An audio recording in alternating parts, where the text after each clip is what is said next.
ভারতে মনে হয় করেন না? না, ভারতের মুসলমান ভালো, বলেন না আলহামদুলিল্লাহ। কষ্ট পাচ্ছেন আপনারা মনে হয় ভাইয়েরা আমারা? আলহামদুলিল্লাহ, তার মানে ভেজাল আছে। হুজুর বলছে আলহামদুলিল্লাহ, কেউ বলেন না, তার মানে ভেজাল আছে। আমার ভাইয়েরা, আমি যে আয়াতে কারিমা তিলাওয়াত করেছি বাজান, মূল্যবান সেই আলোচনা আপনাদেরকে শোনায় দিতে চাই।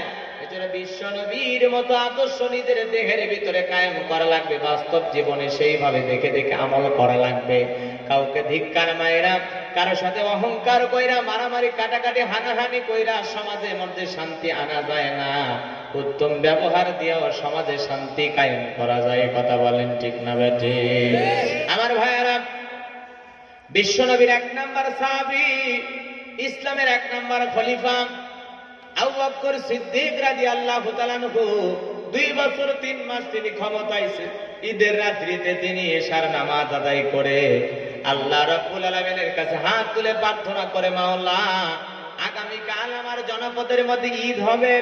জানি না কার ঘরে সুখ আছে, কার ঘরে সুখ নাই, কার ঘরে খাবার আছে, কার ঘরে খাবার নাই, কার মনে কত ব্যথা আমি জানি না। আল্লাহ, আগামীকালকে ঈদের আনন্দ সবার ঘরে ঘরে ছড়িয়ে দাও। কোন সুবহানাল্লাহ।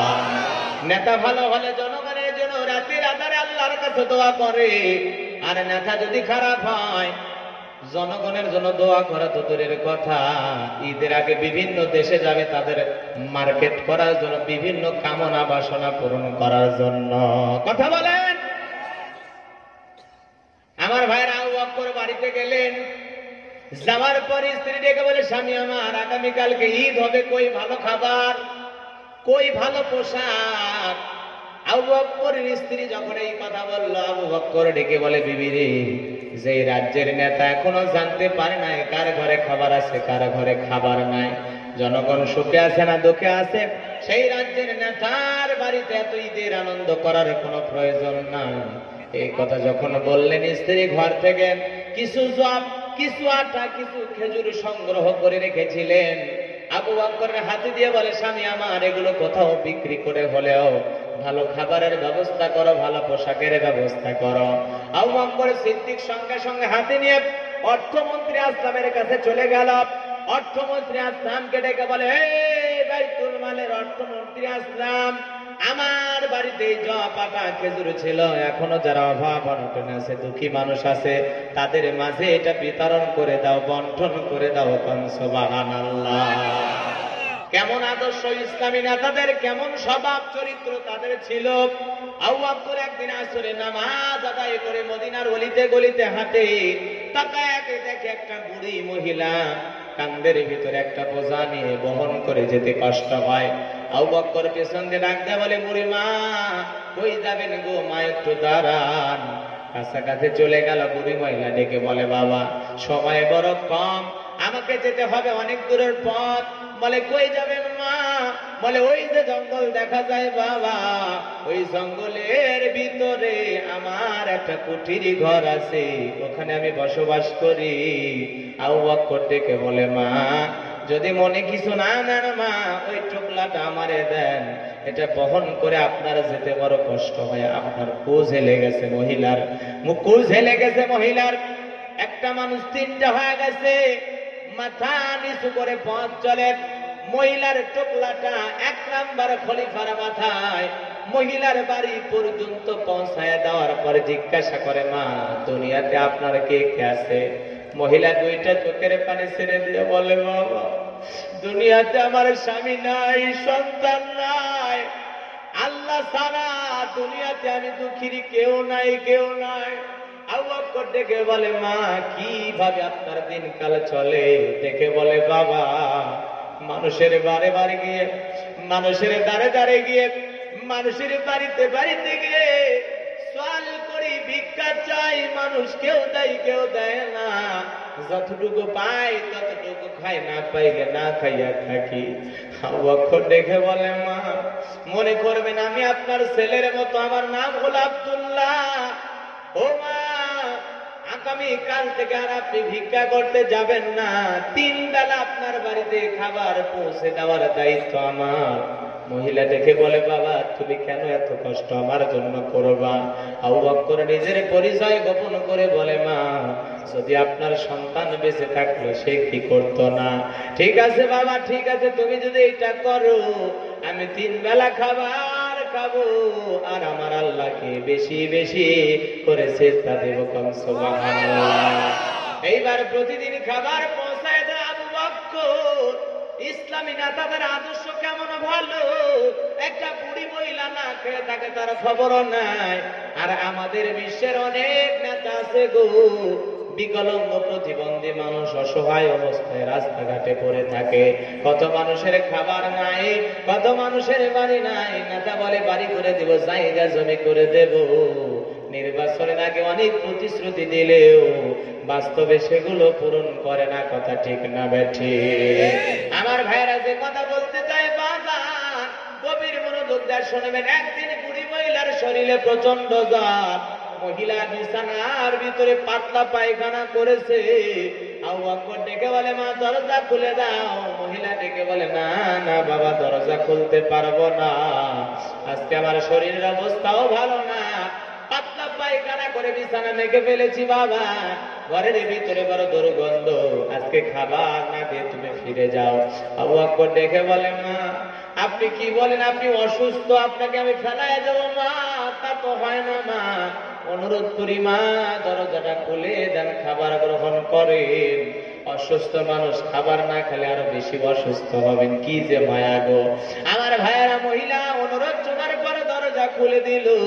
আবু বকর ডেকে বলে, মা আপনি খাবারটা গ্রহণ করেন আর আমি আপনার ময়লা মাখা পায়খানা মাখা কাপড়গুলো ঝরনার পানির থেকে পরিষ্কার করে এনে দেই। এমন নেতা বর্তমানে জামানায় দরকার। এমন আদর্শ যদি প্রতিটা নেতার ভিতরে থাকতো, আমাদের মানুষের কষ্ট থাকতো না, দুঃখ দুর্দশা থাকতো না, কেউ না খেয়ে পথের মধ্যে পড়ে থাকতো না, কাউকে খাবার সংগ্রহ করার জন্য ডাস্টবিনের দিকে মুখ লাগাইতে হতো না, কোন মহিলাকে খাবার সন্তানের জন্য নিজের দেহ বিক্রি করা লাগতো না। কথা বলেন ঠিক না ব্যাঠে? আমার ভাইয়েরা, অনেক কথা আছে বাজান, কয়টা কথা বলবো?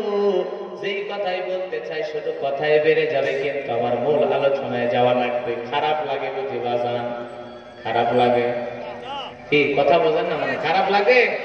হাত তুলে বলেন তো, ভালো লাগে না খারাপ লাগে? লিল্লাহি তাকবীর! হাত নামান, হাত নামান, কষ্ট পাচ্ছেন মনে হয়। সম্মানিত ভাইয়েরা আমার, ইসলামের 2 নাম্বার খলিফা, খলিফাতুল মুসলিমিন আমিরুল মুমিনিন হযরত ওমর, তিনি কেমন আদর্শবান নেতা ছিলেন একটু গভীর মনোযোগ দিয়ে শুনবেন, তারপরে আমি আমার মূল আলোচনায় চলে যাব। আমার ভাইয়েরা, রাতের বেলায় তিনি তাহাজ্জুদের নামাজ আদায় করলেন। স্ত্রীকে ডেকে বলে, আব্দুল্লাহর মা রাঙা তরবারি দাও। স্ত্রী ডেকে বলে, স্বামী আমার তরবারি নে কই যাইবেন? ওমর ফারুক ডেকে বলে, বিবি রে, আল্লাহ রাব্বুল আলামিন খেলাফতের দায়িত্ব দিয়েছে, বাড়িতে বসে থাকলে চলবে না, গলিতে গলিতে ঘুরে ঘুরে দেখতে হবে জনগণ সুখে আছে না দুঃখে আছে, তাদের খোঁজ খবর নেওয়া লাগবে। এটাই হলো খলিফার দায়িত্ব। জোরে কন্যা সুবহানাল্লাহ। রাঙা তরবারি হাতে নিয়ে ছদ্মবেশ ধারণ করে ঘুরতে ঘুরতে একজন যুবক সালাম দিলেন, আসসালামু আলাইকুম আমিরুল মুমিনিন। হযরত ওমর সালামের জবাব দিয়ে বলে, যুবক কি ব্যাপার, এত রাত্রিতে এখানে দাঁড়িয়ে আছো? যুবক ডেকে বলে, খলিফা আল্লাহ খেলাফতের দায়িত্ব দেওয়ার পর সারাটা জীবন তো মানুষের বাড়িতে ডিউটি করলেন, নিজের বাড়ির খবর রাখলেন না, আপনার বাড়িতে একটা লাশ আছে, লাশ। ওমর ফারুক ডেকে বলে, এই যুবক তুমি কি আমারে চেনো? যেই ওমরের নাম শুনলেন বাঘে ছাগল এক গাড়ে পানি খায়, ওমর যেই পথ দিয়া যায় 40 দিন শয়তান ওই পথ দিয়া যায় না। সেই ওমরের বাড়িতে একটা লাশ আছে, কি কথা বলতে চাও তুমি? যুবক ডেকে বলে, খলিফা মিথ্যা কথা বলি নাই, বিশ্বাস না হলে আপনার বাড়িতে যান, তল্লাশি চালায় দেখেন। ওমর ফারুক ডেকে বলে, ঠিক আছে যুবক, আমি বাড়ির দিকে গেলাম।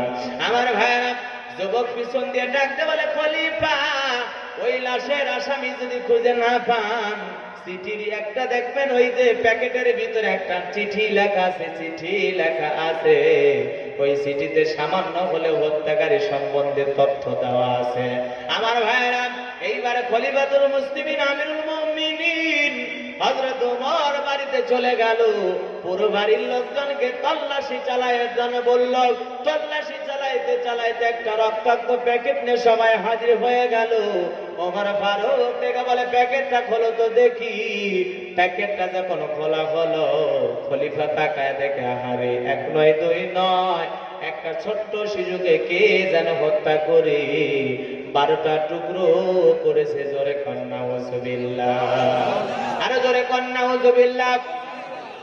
ওমর ফারুক এই শিশুর লাশটা দেখার পর চোখের পানি আর ধরে রাখতে পারলো না, দুইটা চোখের পানি ছেড়ে দিয়া কাঁদে আর বলে, আল্লাহ, তার হৃদয় এত বড় নিঠুর, কে এত বড় পাষাণ, কি ছিল এই শিশুর অপরাধ, কেন তাকে টুকরো টুকরো করে হত্যা করে 12টা টুকরো বানাইছে।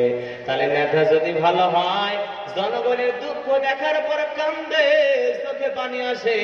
আর নেতা যদি অংশংসুচির মতো কুলাঙ্গার ডাইনি হয়, ওই মায়ানমারের সুচির মতো হাজার হাজার মুসলমান হত্যা করার পর, হাজার হাজার মুসলমানের গায়ে আগুন দিয়া জ্বালানোর পর, মুসলমানের নারীদের ইজ্জত ধর্ষণ করার পর, মুসলমানকে জবাই করে তাদের গোশত পাতিলে রান্না করার পরেও মিডিয়ার সামনে ভেলকি মাইরা হাসে কথা বলেন, ঠিক না বেঠে?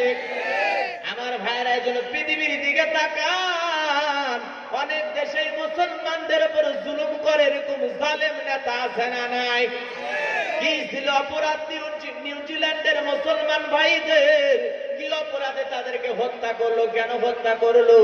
তারা তো জুমা নামাজ পড়তে গেছে, কারো ক্ষতি করতে যায় নাই। খ্রিস্টান সন্ত্রাসী মসজিদের ভিতরে ঢুইকা 49 জন মুসলমানকে গুলি করে হত্যা করলো, কেন? কথা বলেন, ঠিক না বেঠে? মুসলমান মাত্র ওই দেশে 42 লক্ষ মানুষ, 52,000 মুসলমান, তারপরেও বেঈমানদের সহ্য হলো না। কথা বলেন না কেন? আফসোসের কথা, পরিতাপের কথা, দুঃখের কথা কইতে লাগে কলিজায় ব্যথা। বাজান গো, আজকে মুসলমানের রক্ত নিয়ে অনেকে আনন্দ করে, মুসলমানকে কষ্ট দিয়ে অনেকে আনন্দ করে। তবে তোমরা যারা মুসলমানের রক্ত নিয়ে আনন্দ করো, মুসলমান হত্যা করে আনন্দ করো, ওই মুসলমানকে হত্যা করে আল্লাহর জান্নাতে পাঠাইয়া দিয়েছ। ওই মুসলমান নীরবে জীবন দিয়ে গেছে, কিন্তু কোন বেঈমানের কাছে মাথা নত করে নাই। কোন সুবহানাল্লাহ। এজন্য মুসলমান বাঁচলে 10টা মিনিট বাঁচবো, 10 বছর বাঁচার প্রয়োজন নাই। তাও বাতিলের সাথে কোনো আপোষ করা যাবে না, কোন বেঈমান নাফরমানের সাথে আপোষ করা যাবে না। তাহলে তাল মিলায়া নাস্তিক বেঈমানদের কথা মানা যাবে না। কোন মুসলমান কোন বেঈমানের সাথে মাথা নত করে বাঁচতে চায় না। কথা বলেন, ঠিক না বেটে? বাঁচতে বীরের মতো বাঁচবো বাজান। ক্ষণিকের দুনিয়ায় আজ আছে কাল নাই, যে কথাগুলো বলতে চাই। তবে আলহামদুলিল্লাহ, আল্লাহর কাছে শুকরিয়া, ওই নিউজিল্যান্ডের জমিনে কয়েকজন মুসলমানের রক্তের বিনিময়ে শুক্রবারে জুমার নামাজ তাদের টেলিভিশনে মিডিয়াতে প্রচার করা হবে, কোরআন তিলাওয়াত প্রচার করা হবে। আর এই ঘটনার কারণে প্রায় 400 মানুষ কালেমা পড়ে মুসলমান হয়েছে। এজন্য রক্ত ঝরলে না না, ইমানদারের স্পিরিট কমে না। মুসলমানের রক্ত বিফলে যেতে পারে না। সেই জমিনে মুসলমানের রক্ত ঝরে, ওই রক্তের বিনিময়ে আল্লাহ মুসলমানের সংখ্যা বৃদ্ধি করে, মুসলমানের ইমানের পাওয়ার আল্লাহ বাড়িয়ে দেয়। জোরে কন্যা সুবহানাল্লাহ। এজন্য ভাইয়ারা আমার, মরলে শহীদ, বাঁচলে গাজী, তবুও কোন বেঈমানের সাথে আসাদ করতে নাই তো আমরা রাজি।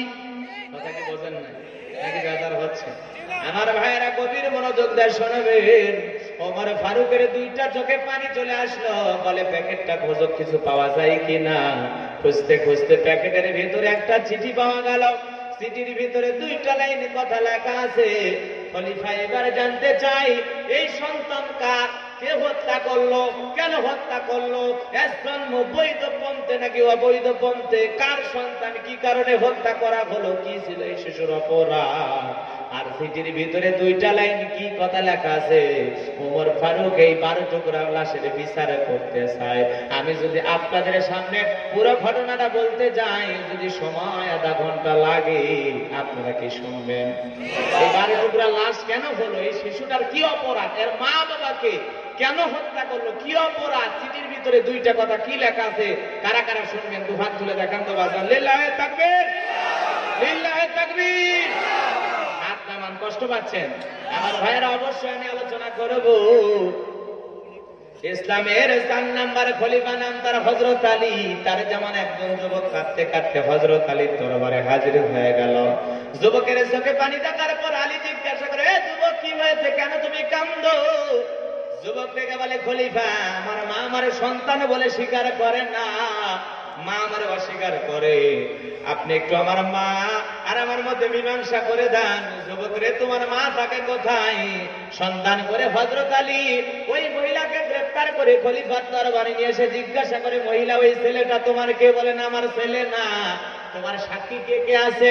মহিলার পক্ষে মহিলার 3 জন ভাই সাক্ষী দেয়। বলে, খলিফা, ওইটা আমার বোনের ছেলে না, ওইটা আমার ভাগিনা না।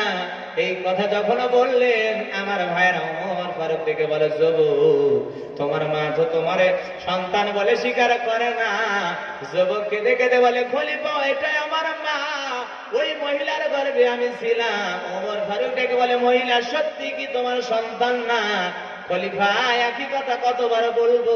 বললাম তো এটা আমার ছেলে না। হযরত আলী জিজ্ঞাসা করে, মহিলা, তোমার কি স্বামী আছে? বলে, না, নাই। এই ছেলে, কান্নাকাটি বন্ধ করো। তোমার কি বউ আছে? বলে, না, নাই। এদিকে আয়, বিবাহ করার জন্য তোমার কাছে কি দেন মোহর টাকা পয়সা আছে? বলে, না, নাই। আমি তোমারে 50 দিরহাম দিয়া দিলাম। যেহেতু মহিলারও স্বামী নাই, তোরও বউ নাই, আজকে আমি খলিফা তোদের 2 জনের মধ্যে বিবাহের ব্যবস্থা করে দিতে চাই। 2 জনে হলে মা ছেলে। ঘটনাটা কি শুনবেন? শুনবেন? শুনবেন? তাহলে একটা তাকবীর দেন, লিল্লাহি তাকবীর।